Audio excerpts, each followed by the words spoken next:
knows how you come across somebody once in a while you shouldn't have messed with? That's me. I am not an African American. You're Oreo cookie, white in the inside and black on the outside. I don't have an afro, I have an Amerifro. Talking that idiotic stuff you talk about, I will slap you. Go ahead, make my day. Black as the ace of spades, but 100% American. Heard around the world by everybody and their mama. The Jesse Lee Peterson Radio Show. Uniting the races with truth instead of dividing them with lies. We're also rebuilding the family by rebuilding the man. I'm Jesse Lee Peterson. Thank you so much for being with me. Lots of talk about these videos that is being released concerning Barack Obama and his relationship with Professor Derrick Bell of Harvard Law School. And I think it's a good thing. It's the right thing to do. It's the right thing to do. I have with me Ben Shapiro. He's the editor-at-large of Breitbart.com and the head of Benjamin Shapiro Legal Consulting. He's the author of Primetime Propaganda, the true Hollywood story of how the left took over your TV. And he is, again, with Breitbart.com, and they are releasing these videos and discussing it and getting the word out there. Ben, good morning. Welcome to the show, sir. Hey, thanks for having me. It's an honor to have you on. I want to say first that, I'm saddened by the loss of Andrew, and he was a good man, a great man, and he had a good impact on this society. And I'm glad to see you guys carrying out his desires or wishes or dreams for what is good for America. Thank you for what you're doing. I want to talk to you about the videos that you are releasing, and tell the folks why you're releasing these videos about Barack Obama and his association with different liberals. And one of the last things that Andrew said publicly when he was at CPAC was that we were going to vet this president. He said, the media didn't do its job in 2008. We're not going to relitigate 2008, but we are going to vet this president. We're going to find all the information we can about this guy because, look, he's running for elected office, right? I mean, we should be doing this with all our politicians. Yeah. The fact is the media has been covering this up for a long time. So he said, we have tapes on President Obama, which we do, and we started releasing them last week. Now the media started going crazy about that because, after all, we're not supposed to vet this president. We're supposed to sit there and just take everything that he says at face value because that's just what we're supposed to do as good Americans. But Andrew recognized that was foolishness, and that an informed citizenry is a protected citizenry. And so, obviously last week we started releasing some tape, and the tape that we released it showed President Obama back when he was student Obama at Harvard Law School, talking about Professor Derrick Bell and then giving him a big hug and talking about how we should all open our hearts and open our minds to the words of Professor Derrick Bell, which of course, means that we should probably take a look at what Professor Derrick Bell had to say. That's right. And tell the folks, I know Professor Derrick Bell is dead now. I think he expired last year sometime. But tell the folks who he was and why he's so important to this story. So Professor Bell was the first tenured black law professor at Harvard Law School, and Professor Bell was also a very extreme guy in terms of his theories about race. He was the father of something called critical race theory. Critical race theory is an offshoot of a more general theory, which is called critical theory. Critical theory was created by a bunch of Marxists in the early part of the 20th century, and essentially stated that every institution in Western society had been corrupted by capitalism, and therefore the only way to achieve fairness in Marxism was to destroy the system from the inside through criticism, right? That's why it's called critical theory, because they're going to criticize the system to death. Critical race theory was an offshoot of that. It said that, particularly for black folks in America, that it was their job to criticize the system in the same way because the system was inherently racist. Racism was not going away, and the constitutional and legal system was so inherently racist that every law was rooted in racism, and therefore we had to change the entire system basically by tearing it down. We couldn't do it from within. Any attempt to correct the system or to make it better, all attempts in the past that benefited black folks were actually designed to benefit white folks. So, for example, the 14th Amendment to the Constitution of the United States which creates equal protection under the law. Derrick Bell thought that that was actually something that helped white folks more than it helps black folks, even though it's specifically designed to help black folks. Right. He said that Brown versus Board of Education, which obviously ended segregation, he said that was designed to help white folks by basically helping us win the Cold War, because the Soviet Union had been accusing us of racism, and so we did that in order to, it basically was a giant PR stunt. And so that was his theory about how the law works in America. It was very racially based. It essentially said, again, that the entire American system was rooted in white supremacy, and the only way to correct that was by taking down the system. In my mind, and I could be wrong about this guy was an outright racist. How was he able to just teach this type of hatred at Harvard without people complaining about it? Because had he been a white man, this would not have happened without somebody saying something about it. Yeah, well, I mean, I think that, unfortunately, political correctness has really infected our university system at a deep level. The first book that I wrote was a book called Brainwashed, How Universities Indoctrinate America's Youth. And it's very clear, by the way, that the universities are indoctrinating America's youth. And the law schools in particular are very much to the left. And this kind of stuff gets taught on a regular basis. The idea that America is a racist, sexist society, and that every law is rooted in that.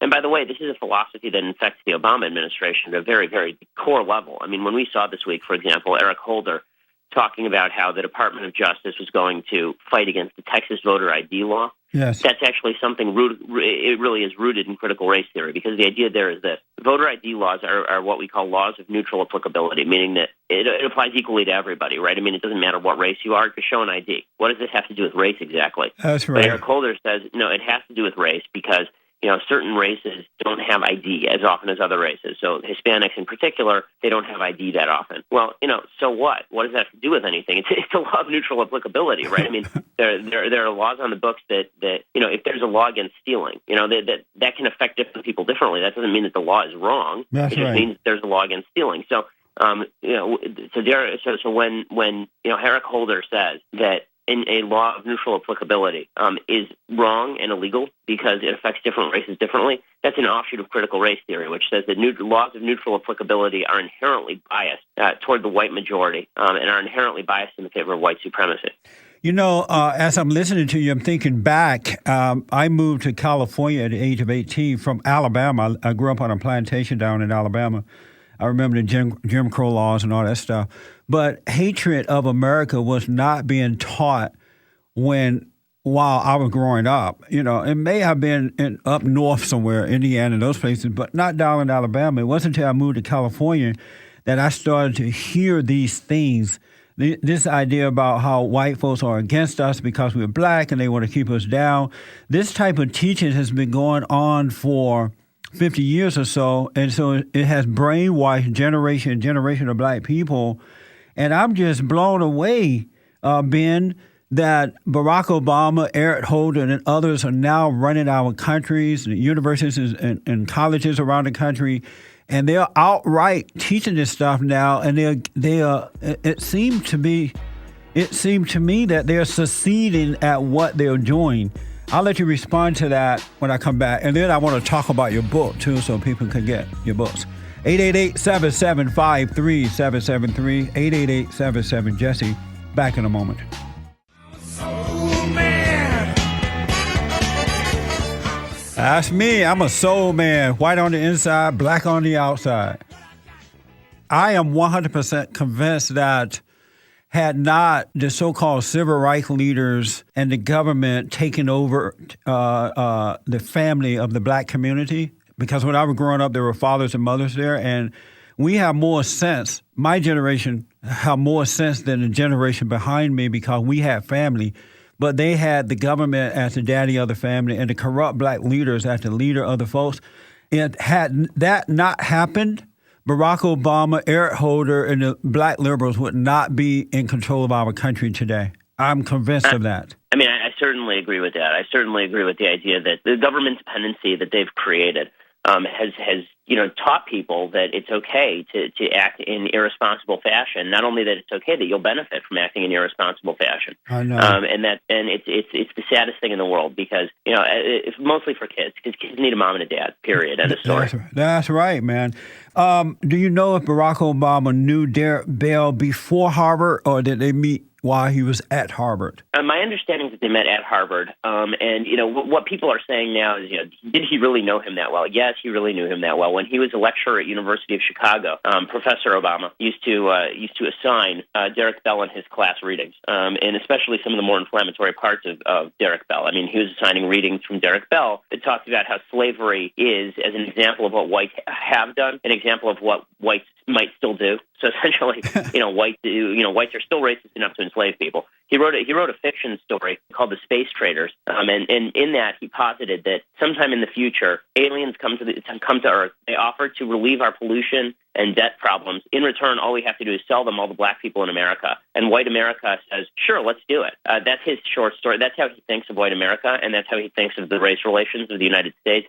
Of course, that's absurd and ridiculous and insulting. Yeah. But unfortunately, this kind of stuff, honestly, this kind of stuff was printed in the Harvard Law Review on a regular basis with the help of folks like Elena Kagan, who now sits on the Supreme Court. She was actually a key helper for Derrick Bell. He thanked her in some of his articles for the Harvard Law Review that were very extreme in nature. So this is a philosophy that is really deeply believed by many people in legal academia. Yeah. Because it's so easy to twist and turn, and it allows maximization of power. That's really what it's about. When it comes right down to it, the people who are promoting this theory want a maximalist government because they think that the only way to correct government is to have government in control of everybody. If you're gonna destroy something as huge as racism, you're gonna need a massive government to do it. That's the leftist view anyway. Yes. And so they're very much attached to this notion that American society is deeply racist, and that the limits placed on government by the Constitution are also deeply racist, and we need a bigger, stronger, more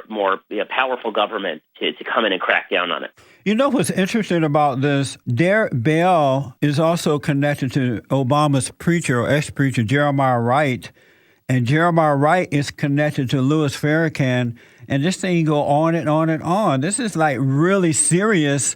And I want America to understand, especially white America, but I want them to understand this is not a joke.